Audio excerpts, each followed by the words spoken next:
BB7 live updation നോക്കാം. ലൈവിൽ ഇപ്പോൾ സീസൺ 7 ഫസ്റ്റ് ജയിൽ നോമിനേഷൻ നടക്കുകയാണ്.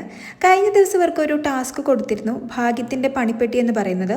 ആ ടാസ്കിൽ പങ്കെടുത്ത 8 പേരൊഴികെ ബാക്കി 11 പേരിൽ നിന്നായിരിക്കും ജയിലിലേക്ക് പോകുന്ന 2 പേരെ തിരഞ്ഞെടുക്കുന്നത്.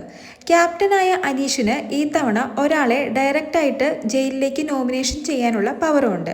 അനീഷ് നോമിനേറ്റ് ചെയ്തത് ശരത്തിനായിരുന്നു. അതിനായി റീസൺ പറഞ്ഞത് ശരത്ത് ടാസ്കിലൊന്നും എഫേർട്ട് ഇട്ടിട്ടില്ല എന്നായിരുന്നു. ബാക്കി 18 പേരും കൂടി ചേർന്ന് വീക്ക്ലി ടാസ്കിൽ പാർട്ടിസിപ്പേറ്റ് ചെയ്യാത്ത 11 പേരിൽ നിന്നും ടാസ്കിലും പൊതുവായ കാര്യങ്ങളും മികവ് പുലർത്താത്ത ഒരു വ്യക്തിയാണ് ജയിലിലേക്ക് നോമിനേറ്റ് ചെയ്യേണ്ടിയിരുന്നത്. അതിൽ നെവിൻ നോമിനേറ്റ് ചെയ്തത് RJ ബിൻസിയെ ആയിരുന്നു. കാരണമായി പറഞ്ഞത് പോഞ്ഞകൊള്ളി പുറത്തുനിന്ന് പറഞ്ഞൊരു ടാസ്ക് കൊടുത്തിരുന്നു. ആ ടാസ്ക് അനുസരിച്ച് ഉറങ്ങരുതെന്നായിരുന്നു.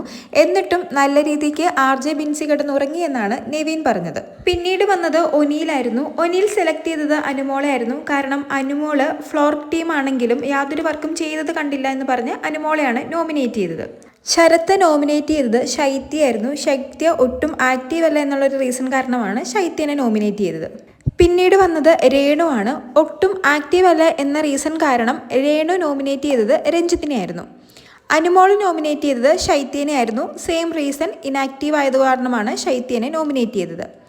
ശൈത്യ നോമിനേറ്റ് ചെയ്തത് അനുമോളെ ആയിരുന്നു. റീസണായി പറഞ്ഞത് ബിഗ് ബോസ് ഒരു റൂള് വെച്ചിരുന്നു, അതായത് സ്വന്തം വസ്തുക്കൾ മാത്രമേ ഉപയോഗിക്കാൻ പാടുള്ളൂ എന്ന്. എന്നാൽ അനുമോള് മറ്റൊരാളുടെ പെർഫ്യൂം യൂസ് ചെയ്തതുകൊണ്ട് ബിഗ് ബോസിനെ ധിക്കരിച്ചു എന്നുള്ള റീസണാണ് ശൈത്യ പറഞ്ഞത്. സരിക നോമിനേറ്റ് ചെയ്തത് നെവിനെയാണ്. നെവിനൊരു സീരിയസ്നെസ് ഇല്ലെന്നും ഫുൾ തമാശയാണെന്നുള്ള റീസൺ കാരണമാണ് സരിക നെവിനെ നോമിനേറ്റ് ചെയ്തത്. പിന്നീട് രഞ്ജിത്ത് നോമിനേറ്റ് ചെയ്തത് അനുമോളെ ആയിരുന്നു. അനുമോൾക്ക് പ്രതികരണശേഷി കുറവാണെന്നുള്ള റീസൺ കാരണമാണ് രഞ്ജിത്ത് അനുമോളെ നോമിനേറ്റ് ചെയ്തത്. ആദില ആൻഡ് നൂറ നോമിനേറ്റ് ചെയ്തത് ശൈത്യനെ ആയിരുന്നു. ശൈത്യ സെയിം റീസണാണ് എല്ലാവരും പറഞ്ഞത്, ഇനാക്റ്റീവ് ആയത് കാരണം. ശാരിക നോമിനേറ്റ് ചെയ്തത് അനുമോളായിരുന്നു. റീസണായി പറഞ്ഞത് അനുമോൾ പലതരം കാർഡുകൾ ഇറക്കുന്നുണ്ടെന്നും നിലപാടില്ലെന്നും പ്രതികരണശേഷി ഇല്ലെന്നൊക്കെയായിരുന്നു. പിന്നീട് ബിൻസിയും റെന ഫാത്തിമയും ജിസയിലും നോമിനേറ്റ് ചെയ്തത് രേണു സുധീനെ ആയിരുന്നു. 3 പേരും പറഞ്ഞത് സെയിം റീസൺ ആയിരുന്നു. വന്ന സെക്കൻഡ് ഡേ മുതൽ രേണു സുധി പുറത്തു പോകണമെന്ന് പറയുന്നുണ്ടെന്നും ഒരു കാര്യത്തിനും ഒരു സ്പിരിറ്റ് ഇല്ലെന്നും ഒരു ഗെയിം സ്പിരിറ്റോ സ്പോർട്സ്മാൻഷിപ്പോ എനർജി ഒന്നും ഇല്ലെന്നാണ് 3 പേരും പറഞ്ഞ റീസൺ. ആര്യൻ തൻ്റെ ബാഡ്ജ് എടുത്തെന്ന റീസൺ കാരണം നെവിനെയാണ് നോമിനേറ്റ് ചെയ്തത്. ബിന്നി നോമിനേറ്റ് ചെയ്തത് ഒനീലിനെ ആയിരുന്നു. ഒനീലാണ് കിച്ചൺ ടീമിൻ്റെ ക്യാപ്റ്റൻ. പക്ഷേ ക്യാപ്റ്റൻസി നല്ല രീതിയിൽ ഉപയോഗിച്ചില്ല എന്ന റീസൺ കാരണമാണ് ഒനീലിനെ നോമിനേറ്റ് ചെയ്തത്. അക്ബർ നോമിനേറ്റ് ചെയ്തത് അനുമോളെ തന്നെയായിരുന്നു. കാരണം ഡ്യൂട്ടീസ് ഒന്നും ചെയ്യുന്നില്ല, വളരെ വീക്കാണെന്നുള്ള റീസൺ കാരണം. അഭിലാഷ് നോമിനേറ്റ് ചെയ്തതും അനുമോളെയാണ്.